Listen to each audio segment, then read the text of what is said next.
ముస్తాబాద్ మండల కేంద్రంలోని రైతు వేదికలో జిల్లా న్యాయ అధికార సంస్థ ఆధ్వర్యంలో ఏర్పాటు చేసిన వ్యవసాయ న్యాయ సలహా కేంద్రాన్ని పారా లీగల్ అడ్వైజర్ కూర సంతోష్, మల్యాల రాజ్వీర్లు నిర్వహించారు. ఈ సందర్భంగా వారు మాట్లాడుతూ మండలంలోని రైతులు ప్రభుత్వ గుర్తింపు పొందిన దుకాణాల నుండి మాత్రమే విత్తనాలు కొనాలని, వాటి యొక్క బిల్లులు, రసీదులను భద్రపరచుకోవాలని తెలిపారు. మండలంలోని రైతులు తమ వ్యవసాయానికి సంబంధించినటువంటి సమస్యలను తమ దృష్టికి తీసుకొస్తే పరిష్కారం జరిగే దిశగా వారికి విలువైన సలహాలు మరియు సూచనలు ఉచితంగా అందజేస్తామని తెలిపారు. ఈ కార్యక్రమంలో పారా లీగల్ అడ్వైజర్ కూర సంతోష్, మల్యాల రాజ్వీర్ రైతులు పాల్గొన్నారు.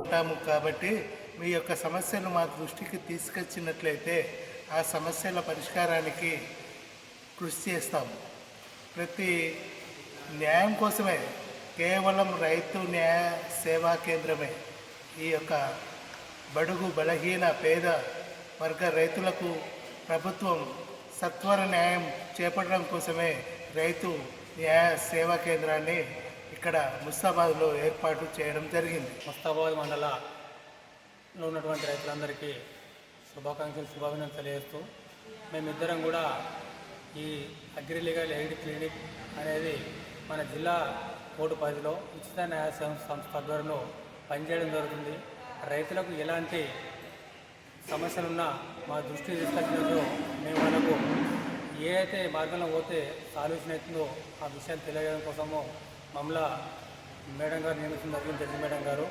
కాబట్టి ప్రతి మంగళవారం, అదేవిధంగా ప్రతి గురువారం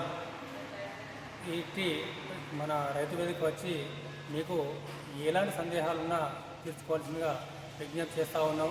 ముఖ్యంగా ఇది సీజను విత్తనాలు విత్తే సమయం కాబట్టి ప్రతి రైతు కూడా కంపల్సరీ లైసెన్స్ ఉన్నటువంటి దుకాణం దగ్గరికి వెళ్ళి ఆ లైసెన్సు ఉన్నటువంటి వ్యక్తి దగ్గర విత్తనాలు కొని రసీదును కంపల్సరీ భద్రపరచుకునే అవసరం ఉంది. ఎందుకంటే 6 నెలలు కష్టపడిన తర్వాత ఆ విత్తనం ఫలించకపోతే అప్పుడు ఆ రిసిప్ట్ను పట్టుకొని మనం కోర్టులో ఫ్రీగానే, ఉచితంగానే ఆ కంపెనీ పైన కేసు చేయడానికి ఆస్కారం ఉంటుంది. మన న్యాయం అనేది అందరికీ సమానంగా అందాలి. ఇలా పేద ధనికాన్ని తారతమ్యం లేకుండా ఉన్నవానికి న్యాయం అందుతుంది, లేని వాళ్ళకు న్యాయం అందాలి అనే ఉద్దేశం కొద్దీ ఈ యొక్క అగ్రి లీగల్ ఎయిడ్ క్లినిక్ను ప్రారంభించడం జరిగింది. దీన్ని సద్వినియోగం చేసుకోవాల్సిందిగా ప్రతి ఒక్క రైతాంగానికి తెలియజేస్తారు.